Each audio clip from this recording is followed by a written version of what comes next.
TRS తో అది continue అయింది. ఆ టెంపో ఒక 2 ఏళ్ళు టీఆర్ఎస్ పార్టీ చీలిపోయింది. దానికి రాష్ట్ర ఆదరణకు మళ్ళీ కొనేవాళ్ళు లేడు 10 కోట్లకి. వెంచర్లు ఎవడు వేయలే అక్కడ. ఇది ఎట్లా ఉండదంటే రియల్ ఎస్టేటు ఒక ఊహ మీద ఆధారపడి లాభపడేవాడు 20-30 మంది ఉంటారు, నష్టపోయేవాళ్ళు 70 మంది ఉంటారు. ఎక్కడో ఎందుకు అమరావతిలో విజయవాడ గుంటూరు ప్రాంతం వాళ్ళు ఎంతమంది వాళ్ళ అప్పులు చేసి కూడా కొన్నారు అక్కడ భూములు. కొని ప్రభుత్వానికి ఇచ్చిన వాళ్ళు బోల్డ్ అంతమంది.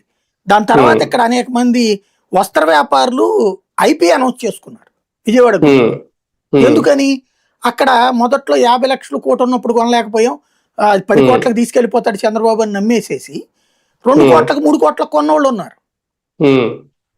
వాస్తవంగా అమరావతి ప్రాంతంలో రైతులు ఎక్కువ మంది భూమి అమ్మేసుకుని లబ్ధి పొందారు.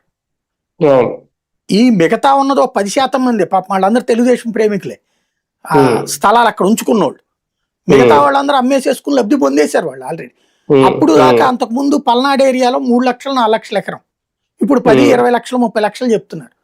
ఎందుకంటే ఇక్కడ అమ్మినటువంటి వాళ్ళు రైతు ఒకసారి భూమిని అమ్మాక భూమి ఇంకో చోట కొనుక్కున్నారు.